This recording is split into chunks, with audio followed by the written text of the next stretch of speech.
श्री परमात्मने नमः। भगवान कह रहे हैं कि जो जो भक्त जिस जिस देवता का श्रद्धापूर्वक पूजन करना चाहता है उस देवता में ही मैं उसी श्रद्धा को दृढ़ कर देता हूँ। जो जो मनुष्य जिस जिस देवता का भक्त होकर श्रद्धा पूजन करना चाहता है उस मनुष्य की श्रद्धा उस देवता के प्रति मैं अचल दृढ़ कर देता हूँ। वह दूसरों में ना लगकर मेरे में ही लग जाएं, ऐसा मैं नहीं करता हूँ। वो उसी देवता में उनकी श्रद्धा को दृढ़ कर देता हूँ। यद्यपि उन देवताओं में लगने से कामना के कारण उनका कल्याण नहीं होता। कामना के कारण कोई देवता में लगता है आदमी, तो इसलिए कामना के कारण उनका कल्याण नहीं होता, फिर भी मैं उनको उनमें लगा देता हूँ। तो जो मेरे में श्रद्धा प्रेम रखते हैं, अपना कल्याण करना चाहते हैं, उनकी श्रद्धा को मैं अपने प्रति दृढ़ कैसे नहीं करूँगा, अवश्य करूँगा। भगवान कह रहे हैं कि जो कामनाहीन होके मेरे में अपना जो है लगते हैं उनकी श्रद्धा को भी मैं अवश्य ही दृढ़ कर दूँगा। यहाँ पे शंका उत्पन्न होती है कि आप सबकी श्रद्धा अपने में ही दृढ़ क्यों नहीं करते हैं।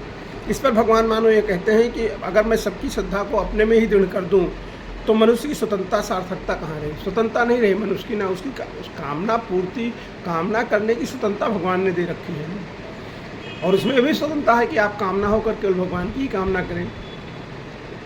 दूसरी शंका ये होती है कि आप उनकी श्रद्धा को उन देवताओं के भगवान श्रद्धा हो सकती है भाई उन देवताओं के प्रति दृढ़ कर देते हैं, इससे आपकी साधुता तो सिद्ध हो गई पर उन जीवों को तो आपसे विमुख होने सहित हुआ।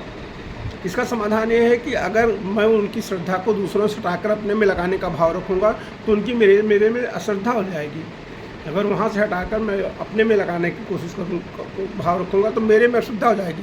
परंतु मैं अपने में लगाने का भाव नहीं रखूँगा, उनको स्वतंत्रता दूंगा, तो उस स्वतंत्रता को पाने वालों में जो बुद्धिमान होंगे वह मेरे इस बर्ताव को देखकर मेरी तरफ ही आकर्षित होंगे। तीसरी शंका ये लोग करते हैं कि आप स्वयं उनकी श्रद्धा को दूसरों में दृढ़ कर देते हैं तो फिर उस श्रद्धा को कोई मिटा ही नहीं सकता है, फिर तो उसका पतन ही होता चला जाएगा। भगवान कहते हैं कि मैं उनकी श्रद्धा को देवताओं के प्रति ही दृढ़ करता हूँ, दूसरों के प्रति नहीं है। ऐसी बात नहीं है, मैं तो उनकी इच्छा के अनुसार ही उनकी श्रद्धा को दूर करता हूँ। भगवान ने जो है क्या बात है, मूल बात ये है कि भगवान ने मनुष्यों को स्वतंत्रता दे रखी है। स्वतंत्रता और समता जो है भगवान का जो जगत का खेल है इसका आधार है। प्राणी मात्र में प्राणियों को मनुष्य ही जो है मनुष्य के पास ही मनुष्य नामक जो प्राणी है उसी के पास ही कर्म करने की स्वतंत्रता है, बाकी किसी के पास कर्म करने की स्वतंत्रता नहीं है। तो इसलिए वो जो है उनको भगवान ने समता और स्वतंत्रता, भगवान ने कहा कि सब प्राणियों में एक जैसा मैं ही व्याप्त हूँ, मैं ही सब प्राणियों में व्याप्त हूँ, तो सब प्राणी सम हैं, ठीक है। दूसरी बात, मनुष्यों को भगवान ने कर्म करने की मतलब कर्म करने की उनके पास ताकत दी है, शक्ति दी है, तो वो जो है कर्म करने की स्वतंत्रता भी दी है कि जो भी आप कर्म करोगे भगवान उसके साथ है। आप कामना के साथ होकर किसी देवता का पूजा नहीं करोगे, भगवान उसी देवता में आपकी श्रद्धा को दृढ़ कर देंगे, अचल कर देंगे। और अगर आप जब स्वतंत्रता तो आपको ये भी स्वतंत्रता, सबको ये भी स्वतंत्रता है कि भाई वो भगवान को ही चाहे, कोई कामनाहीन होकर केवल भगवान को चाहे।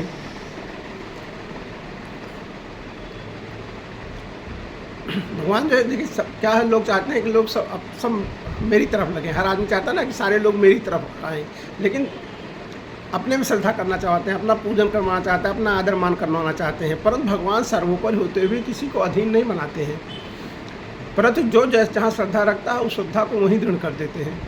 तो भगवान की उदारता है, निष्पक्षता है, भगवान के दृष्टि में सब कुछ उनका ही स्वरूप है, इसलिए भगवान में किसी के भी प्रति किंचित मात्र भी पक्षपात नहीं है।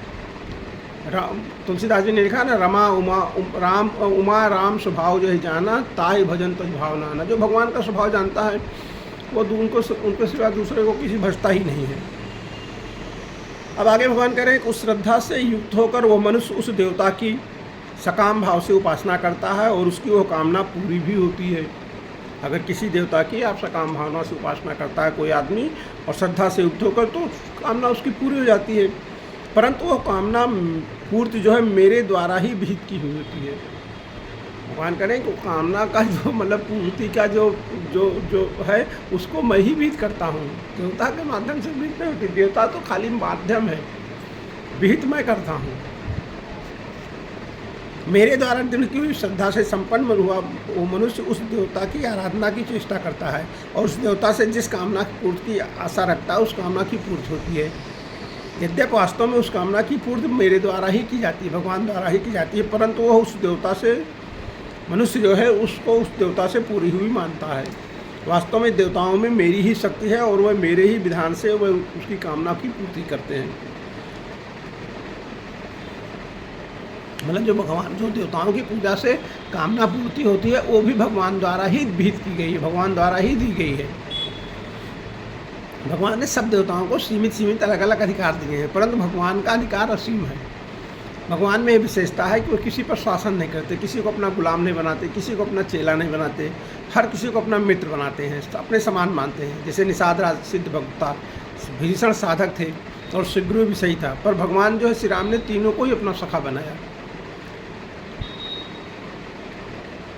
ये विशेषता देवताओं तो आज में किसी में नहीं है, इसलिए वेदों में भगवान को जीव का सखा बताया गया है। भगवान को कहा गया है कि वो जीव के सखा हैं। भगवान बता रहे हैं कि उपासना के अनुसार फल का वर्णन करते हैं। भगवान कह रहे हैं कि परंतु उन तुच्छ बुद्धि वाले मनुष्यों की उन देवताओं की आराधना का फल अंत वाला ही मिलता है। देवताओं का पूजन करने वाले देवताओं को प्राप्त होते हैं और मेरे भक्त मुझे ही प्राप्त होते हैं। बात क्या है कि जो भी आप देवता से जो भी कामना करके पूजा करोगे वो अंत वाला होगा, कोई भी फल होगा उसका अंत हो जाएगा। और वो कह रहे हैं कि जो देवताओं का पूजन करने वाले देवताओं को प्राप्त होते हैं और जो मेरा पूजन करते हैं, जो मेरे भक्त हैं, वो मुझे प्राप्त होते हैं। देवताओं की उपासना करने वाले अल्पबुद्धियुक्त मनुष्यों को अंत वाला अर्थात सीमित और नाशवंत फल मिलता है। भगवान के अब यहाँ पे शंका होती है, भगवान के द्वारा विधान किया हुआ विहित किया हुआ फल तो नित्य होना चाहिए, फिर उनको अनित्य फल क्यों मिलता है?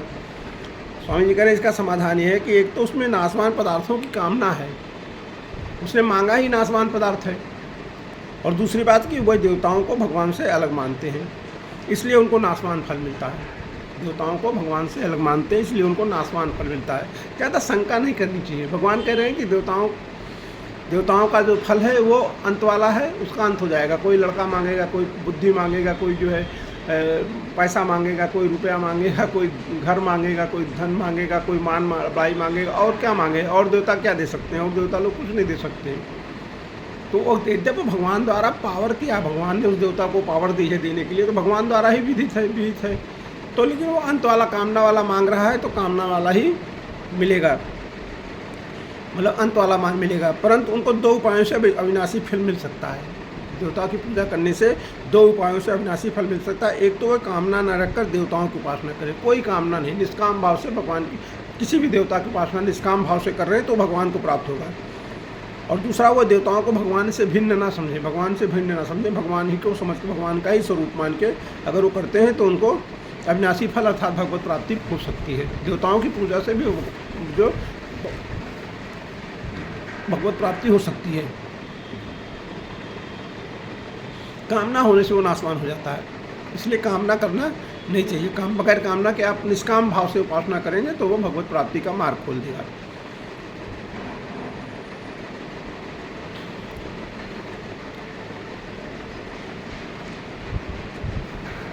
अल्प मेधा इसलिए कहना भाई, आप जब आपको असीमित चीज़ मिल सकती है तो आप सीमित चीज़ क्यों चाहते हैं? सीधे भगवान की प्राप्ति करिए, भगवान को मानिए, भगवान से ही प्राप्ति करिए, कोई कामना दूसरी रखने का नहीं।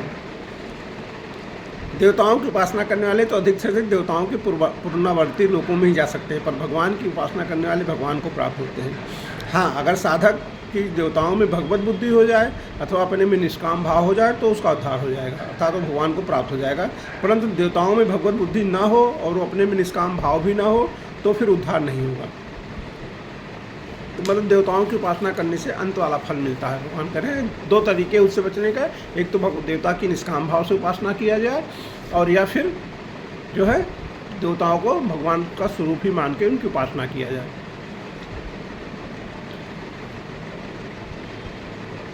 अब भगवान इस बात का उत्तर दे रहे हैं कि मतलब देवताओं की उपासना का फल सीमित और अंत वाला होता, फिर भी मनुष्य उसमें क्यों उलझ जाते हैं? भगवान में क्यों नहीं लगते हैं, देवताओं में क्यों लग जाते हैं?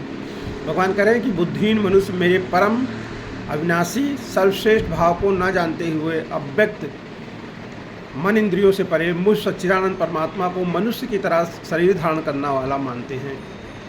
क्यों लगते हैं कि वो मुझे अविनाशी और जो है सर्वश्रेष्ठ भाव को न जानते हुए अव्यक्त मन इंद्रियों से परे मुझ सच्चिदानंद परमात्मा को मनुष्य की तरह शरीर धारण करने वाला मानते हैं। वो मानते हैं कि ये जो है मनुष्य की तरह शरीर धारण करने वाले ही जैसे हुए हैं। जो मनुष्य निर्बुद्ध हैं और जिनकी मेरे में श्रद्धा भक्ति नहीं है, वह अल्प मेधा के कारण अर्थात समझ की कमी के कारण मेरे को साधारण मनुष्य की तरह अव्यक्त से व्यक्त होने वाला अर्थात जन्मने मनने वाला मानते हैं। भगवान जन्मने मानने वाले नहीं हैं। भगवान जो अवतार लेते हैं वो अपनी इच्छा से लेते हैं। हम लोगों का जो अवतार होता है वो कर्म के प्रारब्ध से होता है। भगवान का कोई कर्म का प्रारब्ध थोड़ी है, वो तो अपनी इच्छा से अवतार लेते हैं। इसीलिए वाल्मीकि जी ने कहा है रामचंद्र जी से कि चिदानंद मैं दें तुम्हारी, चिदानंद दे मतलब चिद आनंद से मैं आपकी दें हैं। सब तो वह ही है। मेरा तो अविनाशी अव्यय भाव, उनका अव्यय भाव है, मतलब वो कभी व्यय नहीं होता है, उसमें से कुछ खत्म नहीं होता, कुछ खर्च नहीं होता है, अविनाशी है। हम लोगों के शरीर तो व्यय वाले होते हैं, ख़त्म हो जाते हैं, उनका वैसा नहीं होता है। जिससे बढ़कर दूसरा कोई हो ही नहीं सकता। जो देश काल वस्तु व्यक्ति आदमी पर पूर्ण रहता है होता हुआ उन सबसे अतीत सदा एक रस रूप रहने वाला निर्मल और असंबद्ध है। ऐसे मेरे अविनाशी भाव को नहीं जानते हैं और मेरा अवतार लेने का जो तत्व है उसको नहीं जानते हैं।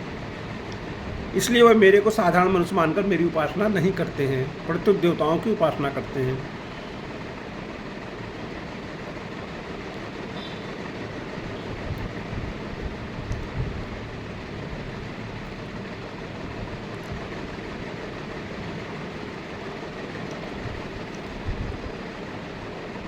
संसार को यहाँ कहा ना भगवान ने कि बुद्धिहीन मनुष्य, तो बुद्धिहीन मनुष्य कहने का मतलब उसमें है कि ऐसा नहीं है कि उनमें बुद्धि का अभाव है। बुद्धि में विवेक रहते हुए भी संसार को उत्पत्ति और विनाशशील जानते हुए भी उसे मानते नहीं हैं। जानते थे कि जो भी उत्पन्न हो रहा है वो विनाशशील है, लेकिन उसको मानता नहीं है आदमी। दूसरा भाव है कि कामना को कोई रख नहीं सकता, कामना रह नहीं सकती, क्योंकि कामना पहले नहीं थी और कामना पूर्ति के बाद कामना नहीं रहेगी। इसलिए कामना का कोई अस्तित्व नहीं, परमानेंट नहीं है चीज़। जो है कामना कोई परमानेंट चीज़ है। पहले डिजायर नहीं थी, अभी डिजायर उत्पन्न हुई और डिजायर पूरी हो गई, उसका तो डिजायर रहेगी नहीं। तो इसलिए वो जो है ये अबुद्धिपना है कि जो चीज़ है नहीं, पहले नहीं थी, अभी है और आगे नहीं रहेगी, उसकी क्या है, उसका कोई अस्तित्व नहीं है। मेरे स्वरूप को न जानने से वह अन्य देवताओं की उपासना में लग गए और उत्पत्ति विनाशील पदार्थों की कामना में लग जाने से वह बुद्धिहीन पुरुष जो है मेरे से विमुख हो गए हैं। अद्यप वह मेरे से अलग नहीं हो सकते तथा मैं उनसे भी अलग नहीं हो सकता हूँ, तथा कामना के कारण ज्ञान ढक जाने से वो देवताओं की तरफ खिंच जाते हैं। अगर वो मेरे को जान जाते तो फिर केवल मेरा ही भजन करते। बुद्धिमान मनुष्य होते हैं जो भगवान के शरण होते हैं, भगवान को ही सर्वोपरि मानते हैं। अल्प मेधा वाले मनुष्य होते हैं जो देवताओं के शरण होते हैं, वो देवताओं को अपने से बड़ा मानते हैं, जिससे उनमें थोड़ी नम्रता सरलता रहती है। अब अबुद्धि वाले मनुष्य होते हैं जो भगवान को देवता जैसा भी नहीं मानते, किंतु साधारण मनुष्य जैसा ही मानते हैं। इसे बहुत लोग कहते हैं कि कृष्ण, अरे थोड़ा उनके पास ज़्यादा ताकत थी, थोड़ा वो बहुत बड़े रणनीतिक थे। नहीं भाई, भगवान थे वो उनके रणनीतिक और वो नहीं थे, वो भगवान थे। भगवान मतलब अविनाशी हैं, अव्यय हैं, उनका कोई व्यय नहीं होता है, वो सदा सदैव एक जैसे ही रहते हैं। वो हमारे जैसे आप जैसे कर्मों के प्रारब्ध के कारण जन्म नहीं लेते हैं, वो बिना कर्मों के प्रारब्ध के कारण स्व इच्छा, निज इच्छा निर्मित शरीर, अपने इच्छा से वो जन्म लेते हैं और अपनी इच्छा से वो संसार से चले जाते हैं।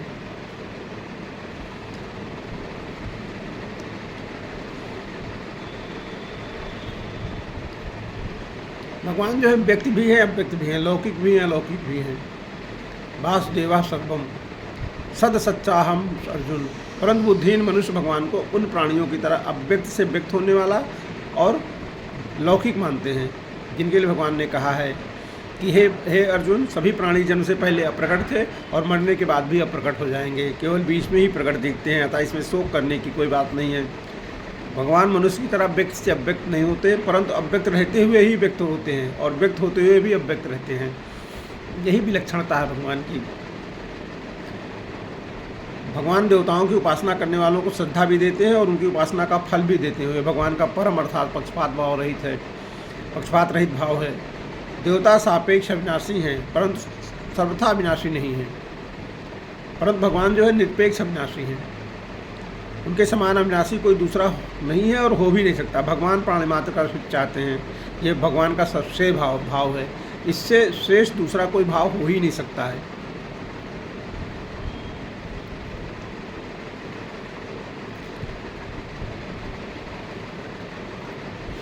भगवान ने कहा है कि अव्यक्तम व्यक्तिमापन्नम मन्यते माम बुद्धया, कि अबुद्धया, जो अबुद्धया है वो मम परम अव्यय अनुत्तम को भाव अजानता जो है, अव्यक्त जो है, माम व्यक्तिम आपन्नम मन्यते, मतलब मुझको अव्यक्त से व्यक्त मानते हैं, जबकि मैं व्यक्त होते हुए भी अव्यक्त ही रहता हूँ और अव्यक्त रहते हुए भी व्यक्त होता हूँ। जो सदा निराकार रहने वाले मेरे को केवल साकार मानते हैं वो निर्बुद्धि हैं, क्योंकि वो मेरे अव्यक्त निर्विकार और निराकार स्वरूप को नहीं जानते हैं। दूसरे कोई ऐसा अर्थ करते हैं कि अर्थात मैं अवतार लेकर तेरा सारथी बना हुआ हूँ, ऐसे मेरे को केवल निराकार मानते हैं, वह निर्बुद्धि हैं, क्योंकि वे मेरे सर्वश्रेष्ठ अविनाशी भाव को नहीं जानते हैं। भगवान जो है अव्यक्त हैं, अव्यक्त ही रहेंगे, अव्यक्त होते हुए व्यक्त होते हैं और व्यक्त रहते हुए भी अव्यक्त होते हैं।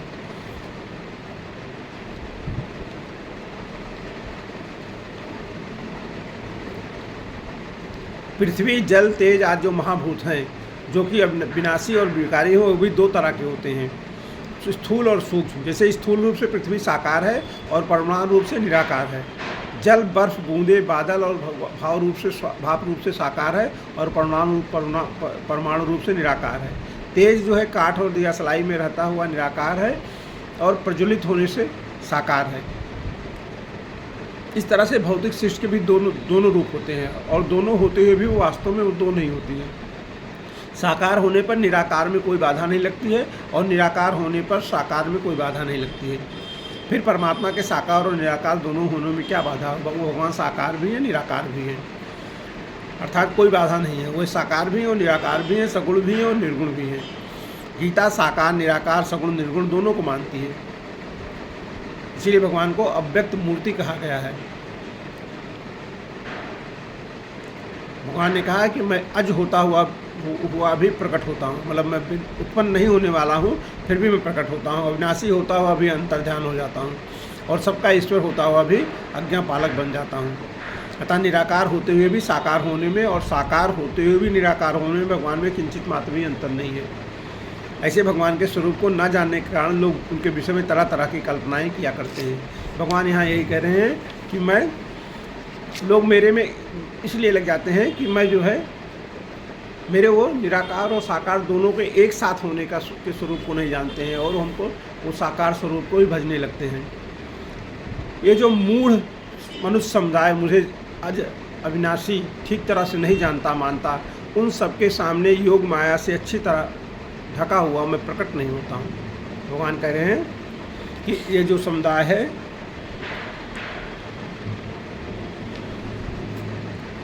भगवान कह रहे हैं कि मतलब सवाल ये उठा कि भगवान को साधारण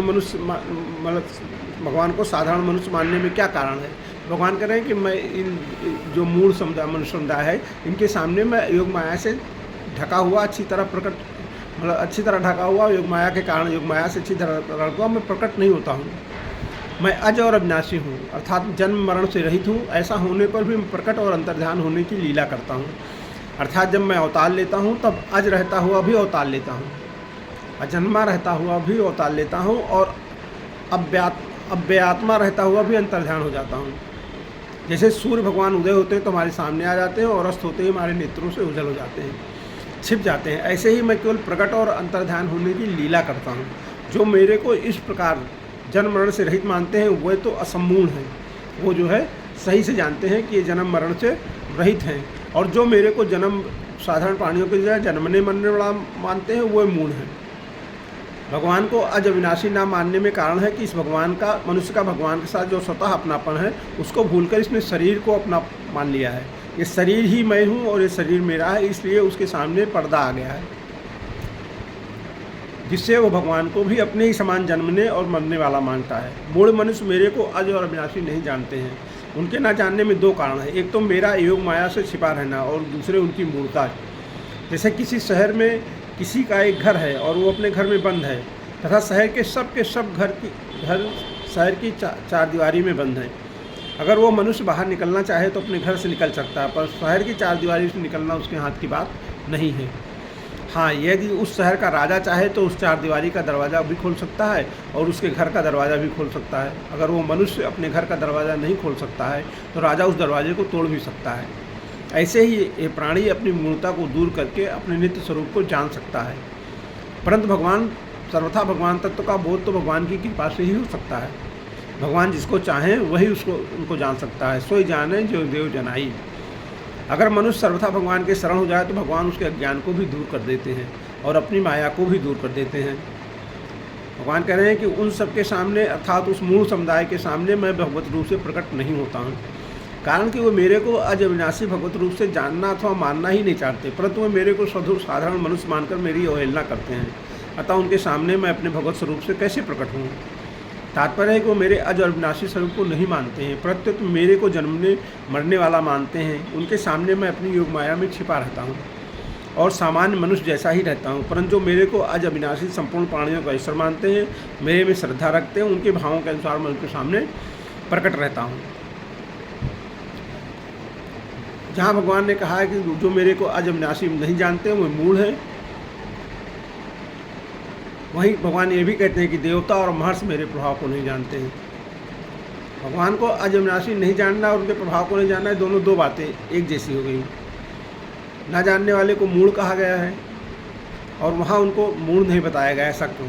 कह रहे हैं कि भाई एक तरह तो देवताओं कहा कि महर्षि भी मेरे प्रभाव को नहीं जानते हैं, और यहाँ कह रहे हैं कि मतलब जो है अज अविनाशी जो है नहीं जानते वो मूढ़ हैं, लेकिन वहाँ देवता और महर्षि को मूढ़ नहीं कहा है। तो इसका समाधान ये कहा गया है कि भगवान ने प्रभु को अर्थात प्रकट होने को न जानना दोषी नहीं है, क्योंकि यहाँ भगवान ने स्वयं ही कहा कि मैं सब तरह से देवताओं और महर्षियों का आदि हूँ। जैसे बालक अपने पिता के जन्म को कैसे देख सकता है, क्योंकि उस समय पैदा ही नहीं हुआ था, वो तो पिता से ही पैदा हुआ है, अतः उसका पिता के जन्म को न जानना दोषी नहीं है। ऐसे ही भगवान के प्रकट होने के हेतुओं को पूरा न जानना देवताओं और महर्षियों के लिए कोई दोष नहीं है। भगवान के प्रकट होने को कोई सर्वथा नहीं जान सकता है, इसलिए वहाँ देवताओं और महर्षियों को मूढ़ नहीं बताया गया, परंतु भगवान को अज अविनाशी जान सकते हैं अर्थात मान सकते हैं। अगर वह भगवान को अज अविनाशी नहीं मानते तो उनका दोष है। भगवान को अज और अविनाशी ही मानना चाहिए। प्रभाव को नहीं जानना तो अलग बात हो गई ना, लेकिन नहीं मानना जो है वो जो है देवता और महर्षि नहीं जानते हैं, लेकिन मूढ़ जो है वो जो है अज और अविनाशी मानते ही नहीं भगवान को साधारण मनुष्य की तरह मान लेते हैं। जो भगवान को अज अविनाशी नहीं जानते उनके ही सामने माया का पर्दा रहता है, पर भगवान के सामने माया का पर्दा नहीं रहता है। हे अर्जुन, भगवान कह रहे हैं कि हे अर्जुन, जो प्राणी भूतकाल में हो चुके हैं तथा जो वर्तमान में हैं और जो भविष्य में होंगे, उन सब प्राणियों को तो मैं जानता हूँ, परंतु मुझे भक्त के सिवाय कोई नहीं जानता है। भगवान कह रहे हैं कि मुझे कोई भक्त के सिवाय और कोई नहीं जानता है। मैं तो सबको जानता हूँ, जो भूतकाल में हुए हैं, जो वर्तमान में हुए हैं, जो भविष्य में होंगे, सबको मैं जानता हूँ। भगवान ने प्राणियों के लिए भूत, वर्तमान और भविष्य काल के 3 विशेषण दिए यहाँ, परंतु अपने लिए उन्होंने कहा अहम वेदम, केवल वर्तमान काल का ही प्रयोग किया। मतलब भगवान तो हमेशा वर्तमान है, वो कभी भूत और भविष्य तो होते नहीं है, भगवान तो सदैव वर्तमान है। केवल प्राणी जो है वो भूत, वर्तमान और भविष्य रहता है। इसलिए उन भगवान ने कहा है कि मैं उस सबको जानता हूँ, वो हमको नहीं जानते हैं।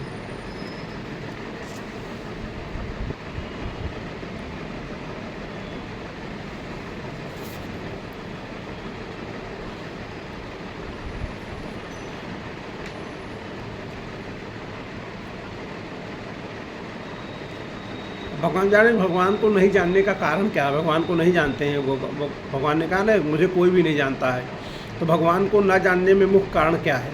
तो भगवान कह रहे हैं कि हे भरत वंश में उत्पन्न शत्रुतापन्न अर्जुन, इच्छा और द्वेष से उत्पन्न होने वाले द्वंद्व मोह से मोहित संपूर्ण प्राणी संसार में अनादिकाल से मूर्ता को अर्थात जन्म मरण को प्राप्त हो रहे हैं। सारी जड़ जो है वो यही है, इच्छा मतलब राग और द्वेष। हमको इस शरीर के कारण ही किसी से राग हो जाता है, किसी से द्वेष हो जाता है।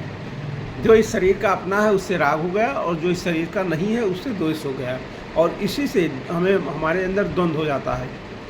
एक ही चीज़ को लिए एक ही चीज़ के बारे में द्वंद्व स्थित हो जाता है, तो और मोह से हम मोहित हो जाते हैं।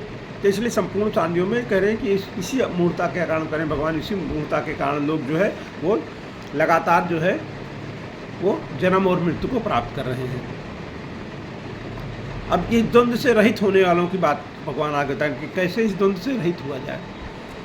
परंतु जिन पुण्य कर्मा मनुष्यों के पाप नष्ट हो गए हैं, वह द्वंद्व मोह से रहित हुए मनुष्य दृढ़वती होकर मेरा भजन करते हैं। भगवान कह रहे हैं कि जिन पुण्य कर्मा मनुष्यों के पाप नष्ट हो गए हैं, वह द्वंद्व मोह से रहित मनुष्य जो है दृढ़वती होकर मेरा भजन करते हैं।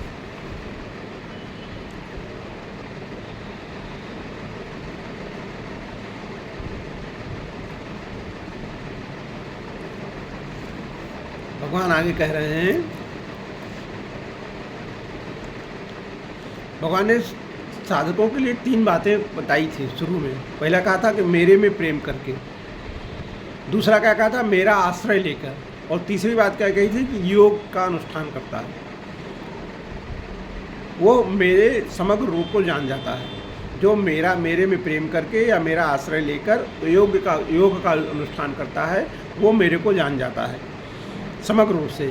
अब वही भगवान जो है कह रहे हैं कि वृद्धावस्था और मृत्यु से मुक्त पाने के लिए जो मनुष्य मेरा आश्रय लेकर प्रयत्न करते हैं, वह उस ब्रह्म को संपूर्ण अध्यात्म और संपूर्ण कर्म को जान जाते हैं। मतलब जो कह रहे हैं कि वृद्धावस्था और मृत्यु से मुक्त पाने के लिए जो मनुष्य मेरा आश्रय लेकर प्रयत्न करते हैं, वह उस ब्रह्म को जान जाते हैं, संपूर्ण अध्यात्म को जान जाते हैं और संपूर्ण कर्म को जान जाते हैं।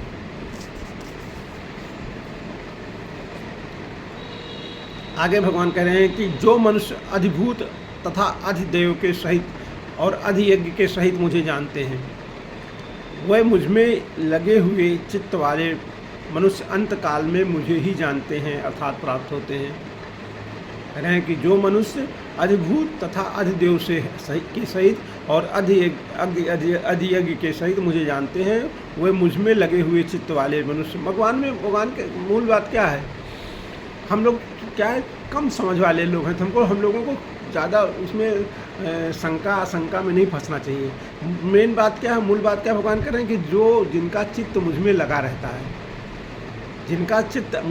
रहता है, तो भगवान चित्त जो है हमेशा भगवान में लगाने रहने के बहुत तरीके हैं।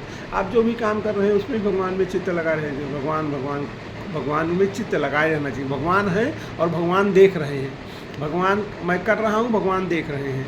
चित्त चित्त में भगवान की स्मृति रहनी चाहिए। तो चित्त में भगवान कह रहे हैं कि युक्त चेतसा, वह युक्त चेतसा मतलब चित्त में सारा मामला चित्त का है, चिंतन का ही तो है ना, कॉन्शियस का है, तो सारा मामला कॉन्शियस का है। तो चित्त में भगवान का बारे में चिंतन चलता रहना चाहिए, इसीलिए भगवान के लीला गुणों का स्मरण करते रहना चाहिए। तो कह रहे हैं कि जो चित्त मुझमें लगे हुए चित्त वाले मनुष्य अंत काल में भी मुझे ही जानते हैं। जब उनका अंत काल आएगा तो भी मुझे ही जानेंगे और मुझे ही प्राप्त हो जाएंगे। तो ये मतलब मूल बात इसमें यह है कि भगवान की जो अंत काल में मतलब जो चित्त है वो अपना हमेशा भगवान में ही लगाए रहने की बात कह रहे हैं भगवान।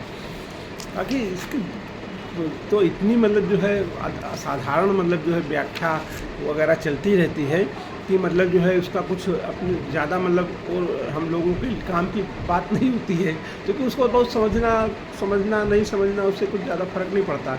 मेन चीज़ भगवान क्या कह रहे हैं यहाँ पे कि भाई मुझ में चित्त लगा रहना चाहिए, भगवान के बारे में चिंतन होता रहता है। अगर यही चिंतन चलता रहे भगवान है कि नहीं है, तो भी बहुत मतलब भगवान भाई आप चिंतन कर भगवान है कि नहीं है, भगवान है के बारे में आप तमाम तर्क कर रहे हैं, भगवान नहीं है के बारे में अनेक तर्क कर रहे हैं, तो आपका चित्त जो है भगवान में लगा हुआ है, इसलिए अंतकाल में भगवान का ही चिंतन होगा और भगवान से ही प्राप्ति हो जाएगी। भगवान चिंतन से ही भगवान मिलेंगे ना, और किसी चीज़ से मिलेंगे। भगवान रहनी सहनी से मिलते हैं, चिंतन से मिलते हैं। रहनी सहनी पे भी जब आदमी प्रश्न लगाता है तो भगवान का चिंतन करके ही लगाएगा ना।